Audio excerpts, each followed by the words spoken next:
Some people don't understand that having a puppy up to the age of 12 months, they require between 18 and 20 hours sleep in a 24-hour window, okay? Hello guys, David from Celtic Barks here. So, one thing that I hear the most and see the most about owning a Staffie or bull breed, and that is the puppy biting and nipping phase, okay? Massively important that we get it under control at an early age.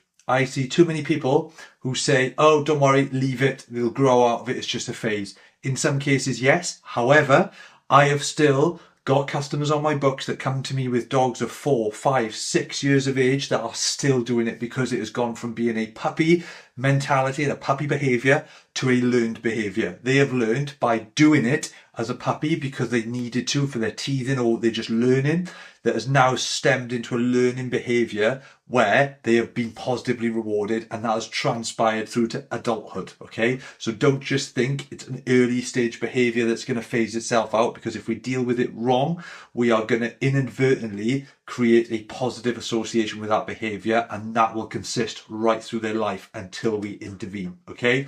One tip, if I could give you any to deal with puppy biting and that sort of behaviour, is sleep and routine is absolutely key, okay? Some people don't understand that having a puppy up to the age of 12 months, they require between 18 and 20 hours sleep in a 24-hour window, okay?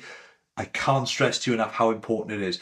With puppies, we should be having crates. Too many people think of crates as negative. It is a safe space, but it is allowing us to put them in there in a positive way and force them to have some sleep. If they are sofa surfing or sleeping on a bed that they can just come and go from, they are not getting the sufficient amount of sleep that they need. It can be directly linked to early age deaths in dogs later in life from under-rested. It causes lots of health issues. Sleep is massively important, okay? If you are missing out on hours and hours of sleep, the puppy biting and stimulation will be massively higher, okay? Make sure you have a good structured routine,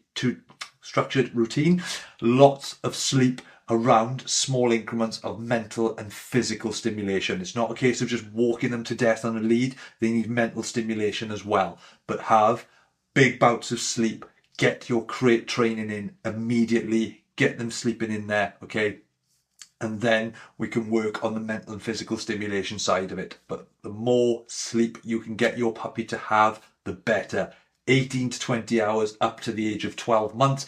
After 12 months, they can drop between 12 and 14, okay? But below 12 months, trust me, you will want them to have as much sleep as possible. If you find your nipping and biting is excessive and it's just hard to manage, have a look at your routine. Write down a 2-day diary of all of their sleep, all of their exercise, all of their play sessions, everything you can about them. You will instantly identify whether they're having too much sleep and not enough mental stimulation. That's why they're striving for that mental stimulation by biting, or they're under-rested, massively missing out on sleep, and that is what they need. They're overstimulated and they need to have some rest. Okay, guys, hope that helps. That is my one surefire tip to start helping deal with the nipping and the biting that you will get from having a Staffie, a terrier, a bull breed, whatever way we want to name it. Hope that helps, guys.